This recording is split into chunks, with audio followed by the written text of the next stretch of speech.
a literature review of sorts. So what I did was took all the research, ingested it, and I'm giving it to you guys in like teacher speak. So you didn't have to read all the the boring journal articles, etc. So it's really important for me to emphasize to you guys that this is research-based. These are individual journal articles. It's impossible to paint any group of people with a broad stroke. But that being said, this is research-based, this is peer-reviewed. So I wanted to share the information that we do have to support different communities of color and specifically their families in the special education process. So my hope is to present this information to you so that you're aware that these ideas can exist and do exist for some of our families, and that this may be some of their values. And that may help when you interact with families. Okay. So the purpose of this PD, so sharing a literature review of research-based journal articles about the intersection of culture and disability. It's very complicated, as you'll see. To learn the cultural views regarding special education for multicultural students and their families, and provide strategies to work with multicultural families in a productive and effective manner. All right, so we'll start Asian American families in special education, and I'm going to see how I can move this out of the way. All right, because at the bottom, it'll say specifically which Asian American families we're specifically referring to. So the research articles in this segment are from families that are Chinese, Japanese, Thai, Korean, Cambodian, Hmong, and Vietnamese.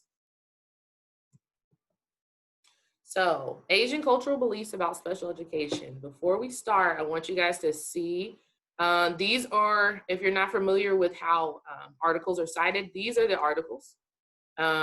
If there are anything that you have questions about, you want to go back and find out. Some of the articles are from the 90s, some are from the 2000s, some are from the 2010s. This work is not popular.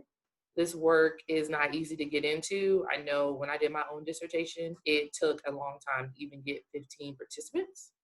And I worked in my own community. So it's hard to really get families to talk to researchers for so many different reasons. There's a lack of trust there, which I mean, I can definitely understand, but I know from doing the work. So I want to let you guys know that these are the journal articles if you want to follow up on those. Okay. So Ewer et al. Reported in their study that the rate of incidence of Asian American children with disabilities was historically underreported due to religious beliefs, fear, shame, lack of understanding, and social stigma.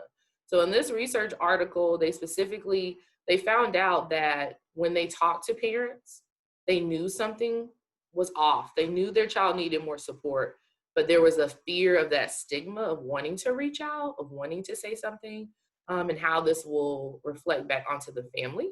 So that kept a lot of parents from interacting in that child finding process. I know you guys know that there are families that will say, you know, hey, I really want my kid tested. And in this instance, they found that families weren't as open to speaking up. Asian American families may believe that children are born with disabilities due to bad spirits and karma. I had a conversation with a family this year, actually, and their elders in the family had some of these beliefs. And that was really impacting how they were able to interact with the kids at family functions. So even if your child's parent may not feel this way, they may have family members that do and are kind of pressing those things upon them. The need for their child to fit in with their cousins at family functionings is hard for some. It's hard for some families. In areas of China, disability is seen as a punishment for the sins of the individual or individual's parents. Ryan and Smith found that Chinese American parents found that although most parents agreed with the diagnosis from their doctors, they attributed causes to supernatural influences, immoral deeds, and even viewed their children's disability as a temporary problem. So as we're trying to understand how families may have different cultural beliefs about special education, we also have to remember that our own beliefs about special education are not universal. Special education is not in every country across the world.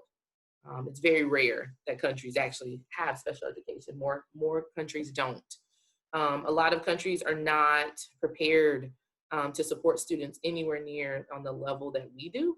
And even if they do have special education supports, sometimes it's not even inclusive, and students may go to different schools. So when you're dealing with any families that have a cultural background, or the parents are new immigrants to the U.S., they're coming from countries where the special education may not even be heard of.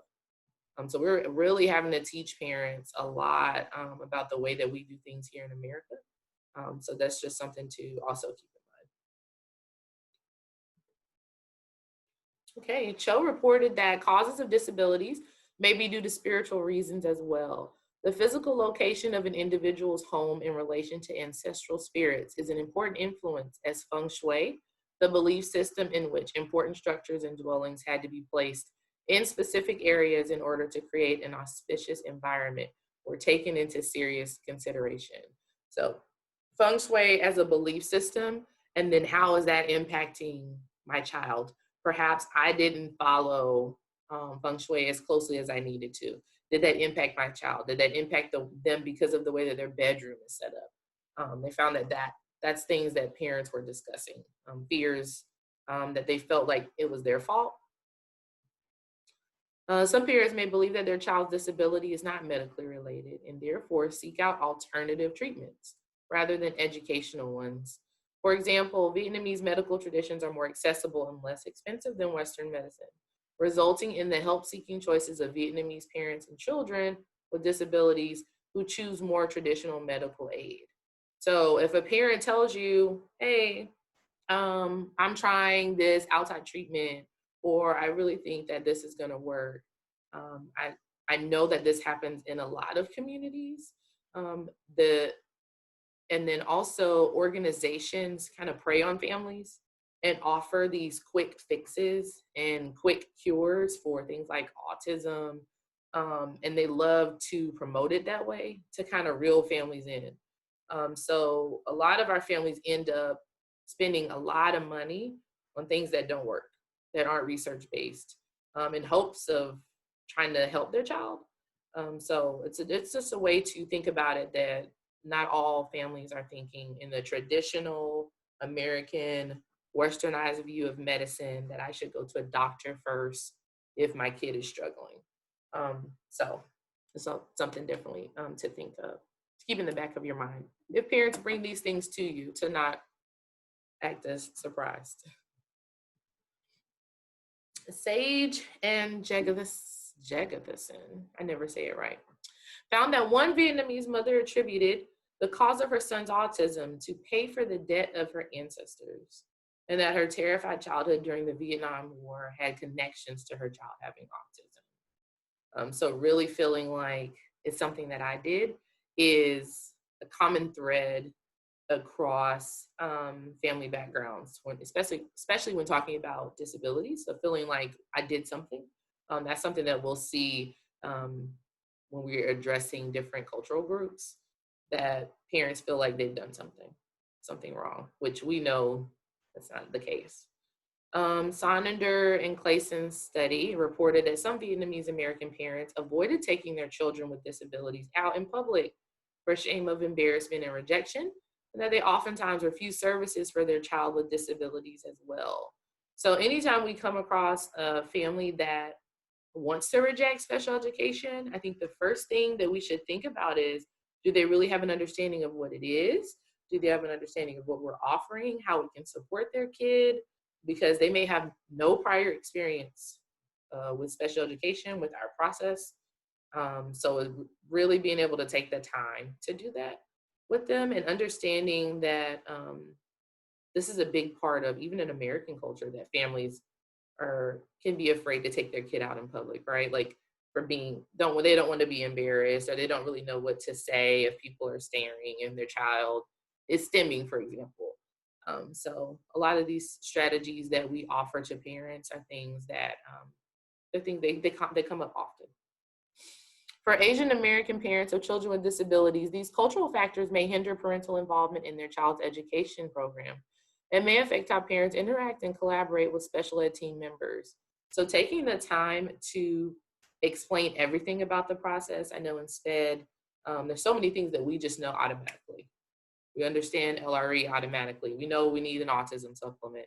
We know, like, being able to explain those things that come naturally to us, taking the time and explaining with parents is very important.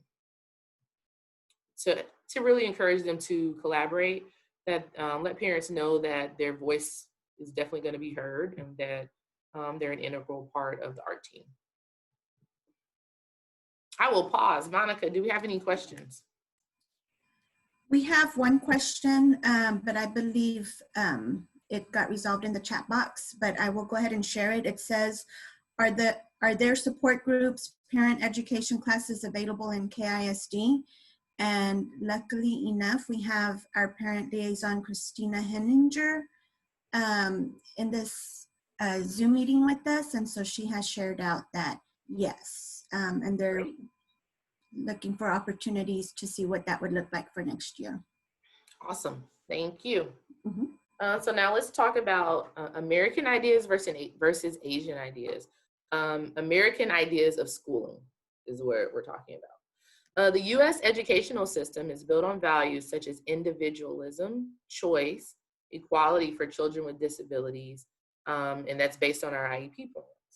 But these values embedded with the educational system may not align with the values and high educational expectations of Asian American parents. Individuals in Asian cultures value the idea of harmony and may discourage individualism. In Park and Turnbull's study on Korean American parents of children with disabilities, they found that these parents rarely ask questions of the professionals working with their children as a sign of respect for authority. So this is something that's going to come up again and again in this presentation. The way that teachers are seen in different cultures may be different than how it is in America. In America, it really isn't far-fetched for a parent to question a teacher about a decision that they made, or wanting to have a parent-teacher conference because maybe they don't agree with a grade that they gave their student. So that's like a typical interaction here.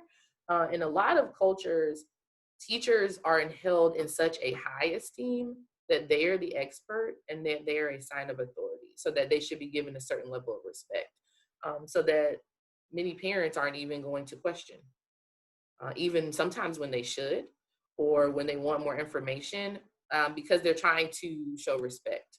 So a way to kind of mitigate that is just to be really open and reach out to parents and let them know, hey, I'd love to hear from you. Do you have anything? Like, it's totally fine if you have any questions. I have enough time to go over this with you as many times as you like. We're talking about evaluations, et cetera, et cetera. So just have an understanding in the back of your mind that not all families feel that it's appropriate to challenge the authority of a teacher or someone in authority in the educational process.